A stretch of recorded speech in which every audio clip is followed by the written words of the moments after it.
BJP తాను బతికేదందుకు ఎవరిని చంపేదందుకు కూడా వెనకకు పోదట. దేశం కోసం ధర్మం కోసం దేవులాడుతున్నాము, ఆధ్యాత్మికము హిందుత్వము సత్యము ధర్మమని సక్కులు చెప్పుకునే కమలం పువ్వు పార్టీ ఎవరినైనా చంపేదందుకు వెనకకు పోకపోవడేంది? ఇంతకు ఏమొచ్చట ఎవరన్నారే బాలన్న అంటారా? ఇగో అద్దాకి గారు.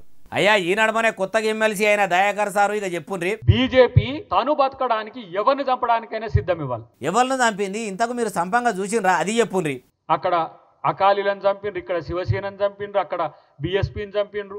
ఒక భారతీయ పౌరుడైన తమరు ఎందుకు సారు కేసు పెట్టకుండా ఊకుంటురు? ఒకవేళ సచ్చినోళ్లకు నిజంగానే మీకు న్యాయం చేయాలని ఉంటే చక్కగా పోయి పోలీసులకు ఫిర్యాదు అయ్యి పానాలు ఇడిచినోళ్ళ కుటుంబాలకు న్యాయం చేసేటోళ్ళు. అట్లా చేయలేదంటే మీరెంత బాధ్యత గల భారతీయులో అర్థమవుతుంది. అది సరేగాని అంతమందిని పొట్టన పెట్టుకున్న బీజేపీ ఇప్పుడు ఎవరినన్నా బలి తీసుకొని చూస్తుందా? అది కూడా చెప్పుండ్రి. ఇక రాష్ట్రానికి ఇట్లా ఒత్తుకుంటూ పోతే ఇక రేపు ఉన్నది ఎవరైనా ఒక ఆయన చంద్రబాబు, ఇంకొక ఆయన ఏమో ఆయన పేరేంది పవన్ కళ్యాణ్.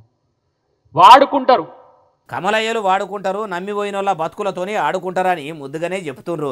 మంచిగానే ఉన్నది. మరి మీ కాంగ్రెస్ వాళ్ళ ముచ్చటేంది సారు? మీ వాళ్ళు వాడుకోరా? కాంగ్రెస్ కార్యకర్తల బతుకులతోని ఆడుకోరా? జగిత్యాల జిల్లా తాడిపత్రి జీవన్ రెడ్డి సారు సడకు మీదికి ఎక్కి సమరం చేసే కాడికొచ్చే నిన్నటికి నిన్న మీ కాంగ్రెస్ మహిళలకే పదవులు ఇవ్వకుండా వాళ్ళ బతుకులతోని ఆడుకునుడు ఏందని సునీతారావు మేడం కూడా గాంధీ భవన్ల గర్జన మోపు చేసే మీ కాంగ్రెస్ వాళ్ళు చేస్తున్నది ఏంది సారు అంటుర్రు ఈ ముచ్చటిన్నోళ్ళు.